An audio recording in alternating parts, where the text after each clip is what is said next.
हमारे YouTube channel पर सभी प्रतियोगी परीक्षाओं के विद्यार्थियों का हार्दिक स्वागत एवं अभिनंदन। हमारे YouTube चैनल पर हिंदी व्याकरण एवं संस्कृत व्याकरण के वीडियो को पाने के लिए हमारे चैनल को सब्सक्राइब करना एवं शेयर करना न भूलें। हमारे वीडियो को अंत तक देखें। आइए मित्रों, हम आज हिंदी व्याकरण में संधि के बारे में जानते हैं। संधि में कितनी प्रकार की संधियां होती हैं? तो 3 प्रकार की संधियां होती हैं। संधि 3 प्रकार की होती हैं। स्वर संधि, दूसरी व्यंजन संधि, तीसरी विसर्ग संधि। स्वरों में जहां पर परिवर्तन होता है उसे हम स्वर संधि बोलते हैं। व्यंजन में व्यंजनों वर्णों में जहां परिवर्तन होता है उसको हम व्यंजन संधि बोलते हैं, और जहां विसर्ग में कोई परिवर्तन होता है उसको हम विसर्ग संधि बोलते हैं। इस प्रकार हिंदी व्याकरण में 3 प्रकार की संधि हुई: स्वर संधि, व्यंजन संधि और विसर्ग संधि। आज हम लोग विशेष रूप से स्वर संधि के ऊपर चर्चा करेंगे। स्वर संधि के पहचानने के तरीका क्या है? स्वर संधि के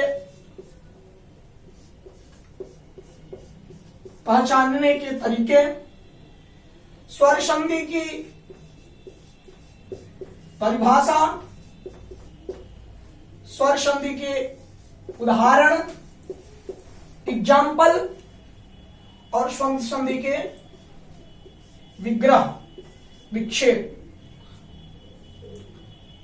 इसको हम आज विशेष रूप से स्वर संधि के बारे में पढ़ेंगे, और विशेष रूप से स्वर संधि के भेद अर्थात पार्ट, स्वर संधि के कितने पार्ट होते हैं, स्वर संधि के कितने प्रकार होते हैं, उन प्रकारों पर विषय पर हम चर्चा करेंगे।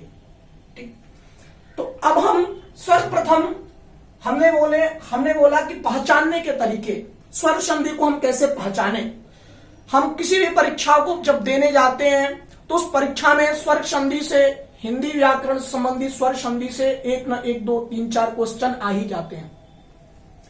तो उस समय स्वर संधि को हम कैसे पहचाने, किस शब्द में कौन सा स्वर संधि है। तो जहां पर स्वरों में परिवर्तन हो, जिन वर्ग शब्दों में स्वर में कुछ विकार हो, जहां स्वर विशेष रूप से दिखाई दे, उसे हम स्वर संधि बोलते हैं। जैसे महेशा, महेश, सुरेश, दिनेश, रमेश इत्यादि, सूर्योदय, भानुदय इत्यादि जो शब्द हैं इनमें स्वर संधि है। तो आज हम स्वर संधि को ऐसे ही पहचाना जाता है जिन शब्दों में स्वरों की प्रधानता होती है, जिन शब्दों में स्वर अधिक हो उसको हम क्या बोलते हैं? स्वर संधि बोलते हैं। स्वर संधि की परिभाषा ये हुआ कि जब एक स्वर के बाद दूसरा स्वर हो, अर्थात परिभाषा, स्वर संधि के परिभाषा को हम देखते हैं।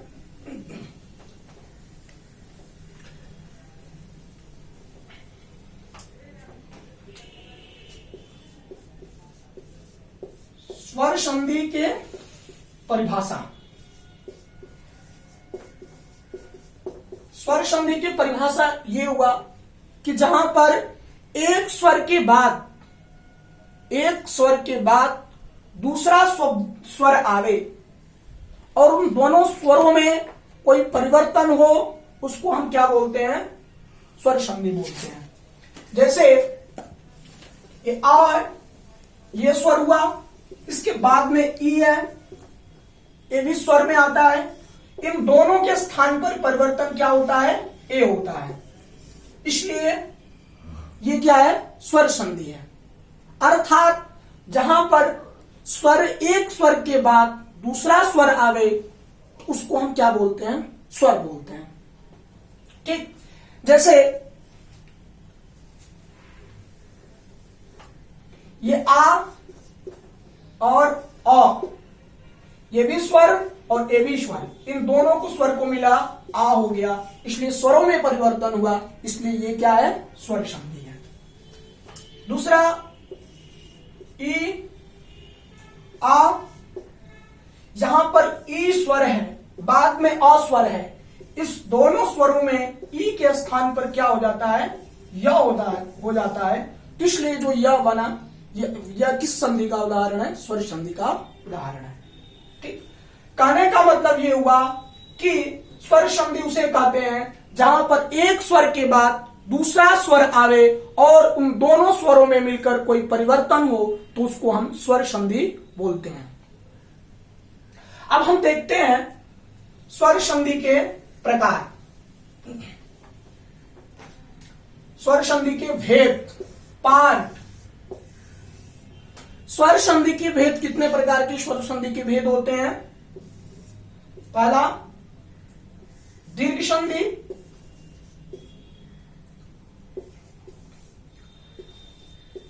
दूसरा गुण संधि,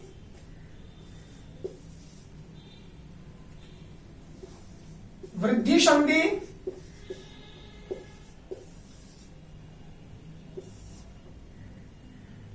यण संधि, पांचवा अयादि संधि। ये स्वर संधि के पार्ट हुए। दीर्घ संधि, गुण संधि, वृद्धि संधि, यण संधि, अयादि संधि।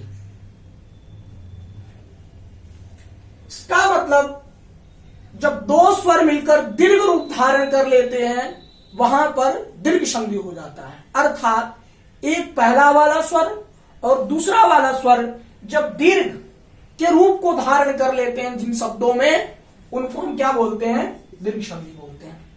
जैसे एक शब्द है विद्यालय,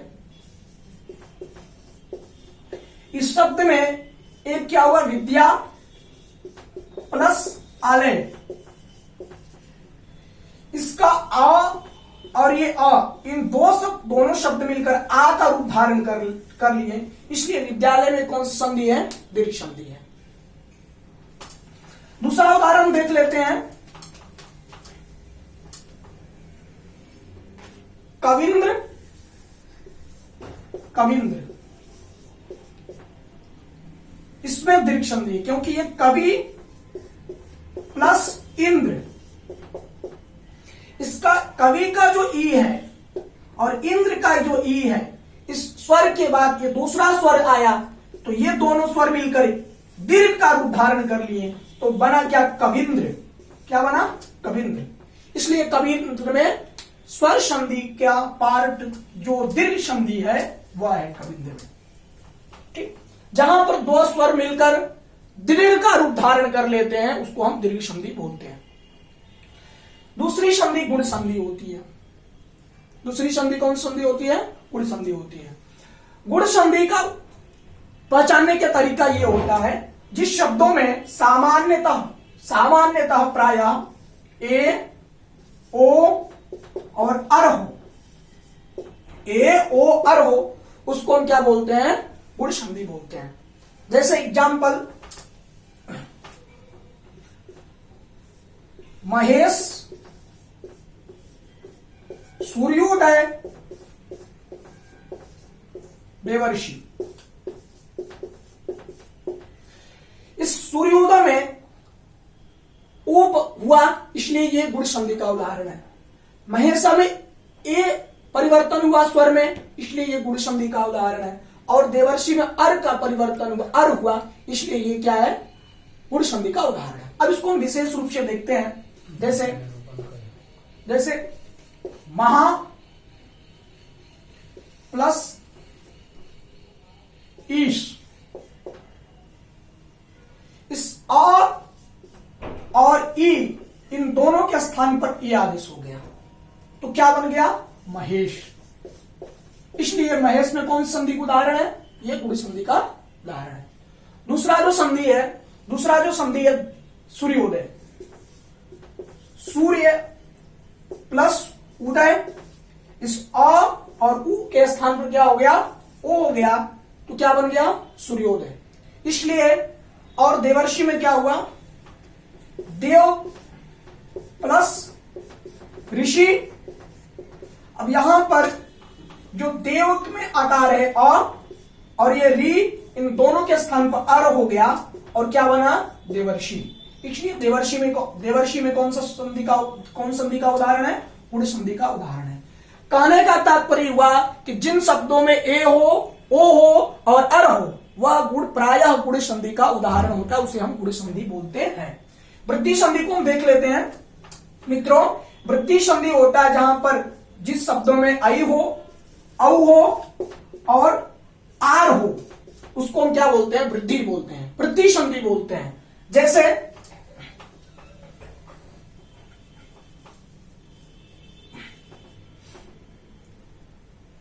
जैसे गंगौघा, गंगौघा, देवैश्वर्य, स्वर्य। यहां पर गंगा है प्लस उघा है, यहां पर आ और ओ, आ और ओ मिलके क्या हो गया है, औ हो गया है। अ और ओ मिलके क्या हो गया, औ हो गया, तो क्या बना, गंगौघा। इसलिए गंगौघा जो रूप है वह वृद्धि संधि का उदाहरण है। तीसरा, देवैश्वर्य।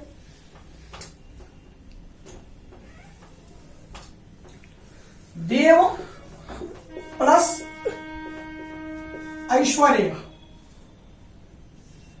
स्वर्य। यहां पर जो आ और ऐ दोनों मिलकर क्या हो गया, ऐ हो गया। इसलिए देवैश्वर्य जो है वह वृद्धि का उदाहरण है। कहने का मतलब जिन शब्दों में ऐ औ होता है वह प्रायः वृद्धि संधि के उदाहरण होते हैं। तीसरा संधि, यण संधि। जिन शब्दों में य, व, र, ल इत्यादि आवे और य, व, र, ल इत्यादि आवे, उनको हम क्या बोलते हैं, यण संधि बोलते हैं। और उन य, व, र, ल के पहले, य, व, र, ल के पहले आधा व्यंजन होना चाहिए, अर्थात आधा व्यंजन होना चाहिए, आधा अक्षर होना चाहिए। क्या होना चाहिए, आधा। आधा का मतलब वो अक्षर जो है स्वर से रहित होना चाहिए, अर्थात उसमें स्वर न हो और उसके बाद क्या हो, य, व, र, ल वर्ण हो, उनको हम क्या बोलते हैं, यण बोलते हैं। यण संधि का उदाहरण होता है। जैसे इत्यादि शब्द है, इत्यादि क्या है, इति प्लस आदि। यहां पर ई के स्थान पर यह आदेश हुआ, इसलिए इत्यादि में कौन संधि है, यण संधि का उदाहरण है। यहां पर य के पहले हमने बोला था कि आधा अक्षर होना चाहिए, तो य के पहले आधा अक्षर है, इसलिए ये इत्यादि कौन किस संधि का उदाहरण है, यण संधि का उदाहरण है। दूसरा,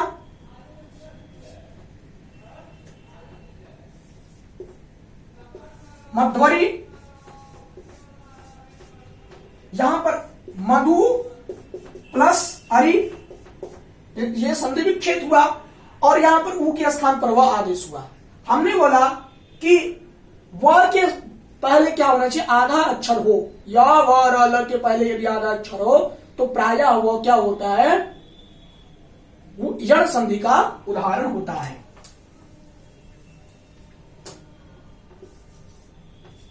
धात्रांश, इसमें त रहा है, त के पास आधा, त के र के पहले आधा त है, धात्री प्लस अंश हुआ और इस री के स्थान पर र जड़ हो गया, तो क्या बना, धात र अंश। अब इस हमने बोला कि य व र ल के पहले आधा व्यंजन होना चाहिए, अर्थात उसमें स्वर नहीं होना चाहिए, तो इस र के पहले आधा व्यंजन त है, इसलिए किस संधि का उदाहरण है, यण संधि का उदाहरण है। उसके बाद से लाकृति है, इसका संधि विच्छेद होगा री प्लस आकृति। अब इस री के स्थान पर ल यण हो जाएगा, ल क्या हो जाएगा, यण हो जाएगा।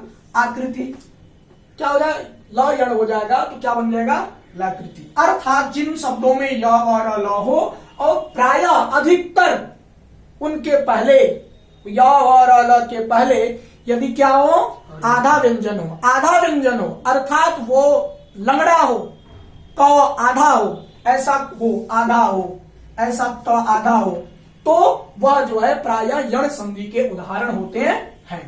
अयादि संधि का मतलब होता है जिन शब्द या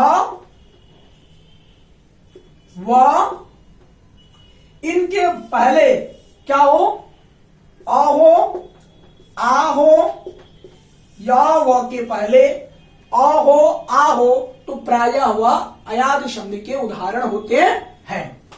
या और व के पहले यदि अ हो, आ हो, तो वह अयादि संधि के उदाहरण होते हैं। अर्थात जिन शब्दों में य और व के पहले अ हो अथवा आ हो, तो वह किसके उदाहरण होते हैं, अयादि संधि के उदाहरण होते हैं। जैसे आय, य के पहले आ है, आओ, य के पहले आ है, आओ, व के पहले आ है, तो यह आओ, आए, आया, अव इत्यादि जो हो तो उसमें जो है अयादि संधि के उदाहरण होते हैं। हमने क्या बोला कि या के पहले क्या हो, अ हो अथवा आ हो, व के पहले अ हो अथवा आ हो, तो वह जो है अयादि संधि का उदाहरण होता है। कहने का मतलब जिस शब्दों में अव हो, आव हो, आय हो और आव हो, आय हो, तो वह जो है अयादि संधि का उदाहरण होता है। जैसे शब्द है नायक, शब्द है नयन, शब्द है पावक, शब्द है नयन शब्द। यहां पर य के पहले क्या है, आया है, य के पहले क्या है, आ है, तो ये जो है अयादि संधि का उदाहरण। हमने कहा य के पहले क्या होना चाहिए, आ होना चाहिए, य के पहले अयादि संधि का उदाहरण है। य के पहले क्या होना चाहिए, आ होना चाहिए, तो य के पहले आ है, न में आ है, तो ये किस संधि का उदाहरण है, अयादि संधि का उदाहरण। और व के पहले या तो आ हो या तो आ हो, तो व के पहले आ है तो इसलिए अयादि संधि का प्रायः उदाहरण होता है। ठीक, य के पहले या हो, व हो, आ हो, वह जो है अयादि संधि का उदाहरण होता है। अब देखिए, हम देख लेते हैं पवन, ये वह है ना, इस व के पहले क्या आ है, व के पहले आ है, तो यह जो है अयादि संधि का उदाहरण है। कहने का मतलब जिन शब्दों में आय हो, जिन शब्दों में आय हो, आव हो, अव हो और आव हो, वह शब्द जो है प्रायः अयादि संधि के उदाहरण होते। इस प्रकार आज हम लोगों ने स्वर संधि के बारे में जाना, स्वर संधि की क्या परिभाषा होती है, स्वर संधि किसे कहते हैं, स्वर संधि के कितने भेद होते हैं। नमो नमः मित्रों, नमस्कार सभी को।